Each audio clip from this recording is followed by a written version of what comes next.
Which story? Which country? Remember? Korea, yes. So this week is a folk tale from Laos, a very small country. I really like this story because one, it's about food, yes. So long ago, in the kingdom in Laos, there was a king. Like all stories, kingdom means king, isn't it? And this king loved to eat. You would have guessed it because I said it's about food. He loved food so much that he ate food, he breathed food, he slept food, he walked food, everything was around food. Always the thoughts were around food. Even when enemies attacked, it was only about, after I finish this, what should I eat to get my energy back? Even if he imprisoned his enemies, his thought would be, what food can I give which will make their taste buds go so yeah, that will be a torture for them. That's the only thought he had in his mind, food, food and food.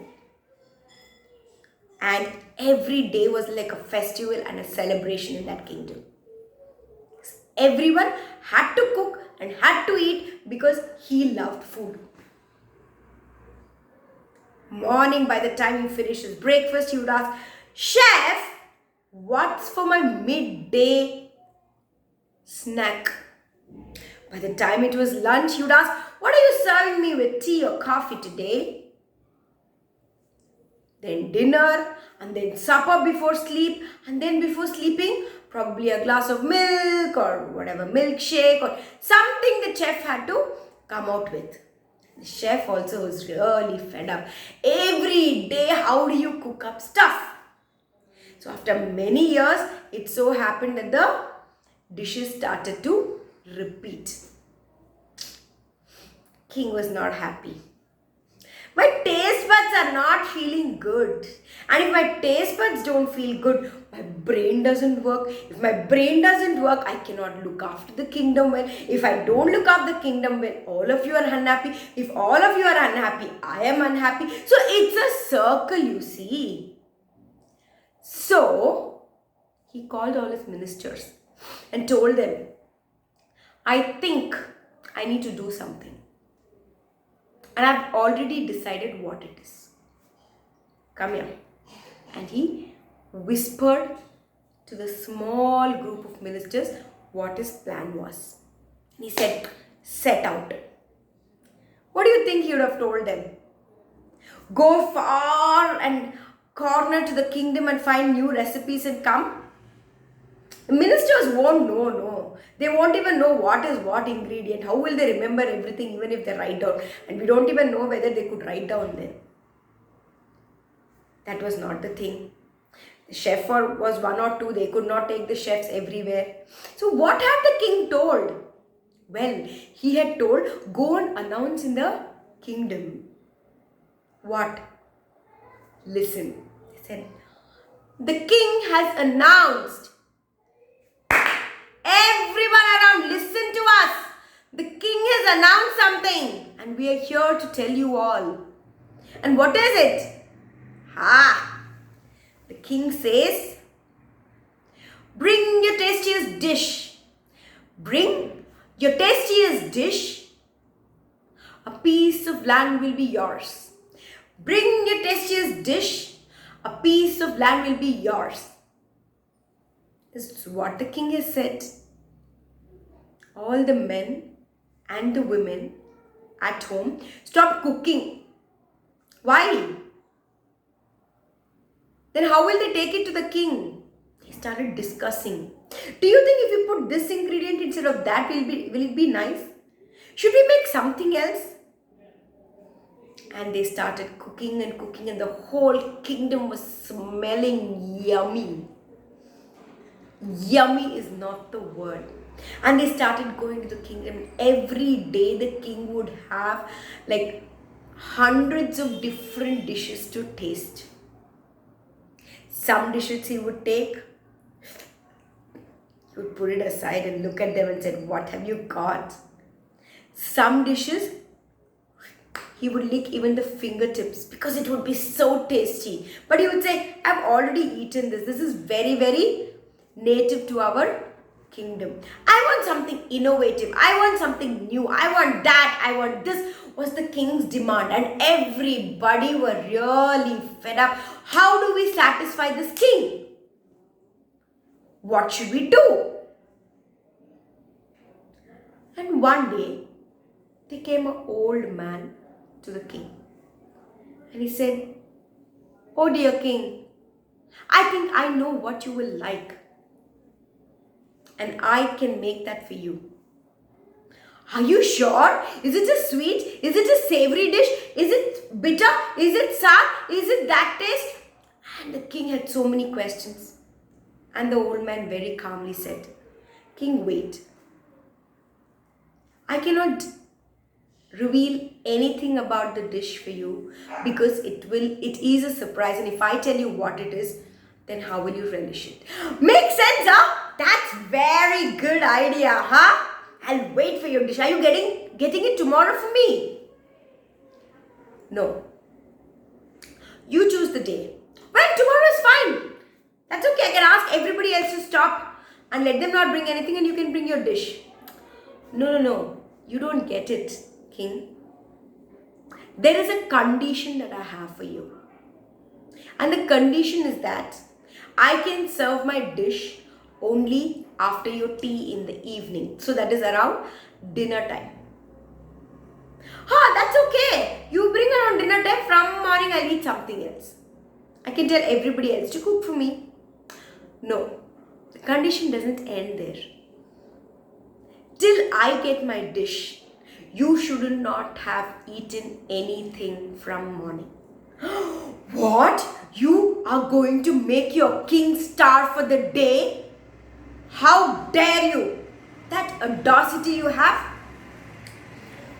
Well, it's not the audacity. It's just that I have pride in my dish. And I don't want your taste buds to be even a little weak with all the other tastes of other people. You understand what I'm trying to say, isn't it, Your Majesty? Said the old man. Of course I do understand. I shall starve tomorrow. Give me the dish tomorrow. Now I can't wait for it. The king got up to next day morning. He got up a little late, okay, because he thought if I get up at my usual time, then I might feel very, very hungry. So he got up almost after the breakfast time. He couldn't have anything. He had water. Detox day it was for him. Looks like lunchtime. Sounds from his tummy. He looked at his tummy and said, wait, just a few hours more. Tea time. The chef came. At least drink a glass of tea. Please, I'll get you a cup of tea. No, that's the condition. What if I don't like?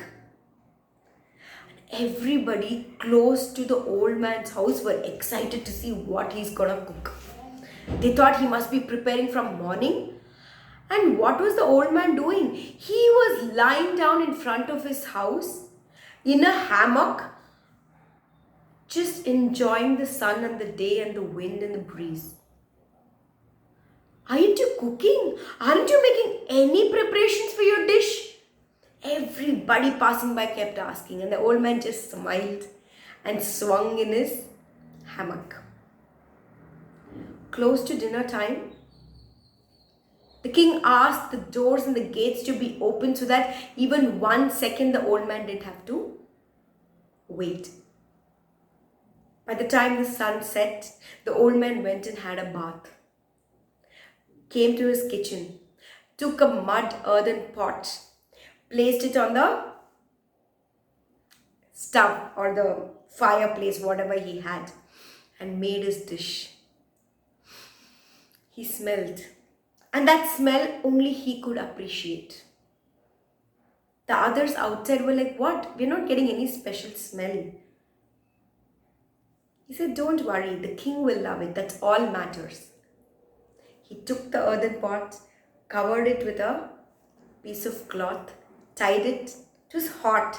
So he put it under a plate, carried the plate and went to the palace. The king was marching up and down and up and down. Where is the old man? I am hungry. Where's the old man? I am hungry. He is not come yet. It's already sun. The sun has already set. What's happening? Where is he? He was about to even order the ministers to go in search of the old man, where he saw the old man coming with the plate and the earthen pot. He was so hungry. He just grabbed it from him and opened the plate and he saw inside. Ah, this is amazing, he said. Everybody around said, what is amazing? There's no smell. He just took a spoon. Ah, I love it. And he ate the whole pot with actually 2 hands and 2 spoons. And after finishing almost half of it, he looked at the old man and said, well, now I realize it's not that tasty. But initially it was. I really loved it. But what have you given me? It's just... Yes, Your Majesty, yes, I agree. It is just a pot of plain steamed rice. Everybody around said, what? You've got a plain steamed rice for the king and nothing else? Is that what you call your special dish? The king just looked at the old man and smiled. Understood whatever the old man was trying to say. And the old man just nodded at the king and said, doesn't matter what is cooked. When you're hungry, everything tastes heavenly. The king looked at him, thanked him, and said, from today onwards, I love food. The love for food is not going to go away. But I think I've learned a lesson to appreciate everything and not eat just because I have to eat. And he gave the old man the piece of land which he had promised and also extra gold coins. And the old man was a happy man. And the king lived happily with his love for food alive and kicking, but appreciating every single dish without finding faults. So that's the end of the story of the folktale from Laos. Isn't it a beautiful story? I loved it. If you have liked it, don't forget to share the joy of stories with others. The way you do it is left to you all. So I meet you all again next week with another story. Well, it's Christmas, isn't it? So maybe a Christmas tale for all of you. So meet you all next week. Until then, have fun. Have a lovely week. Thank you. Bye-bye and namaskaram.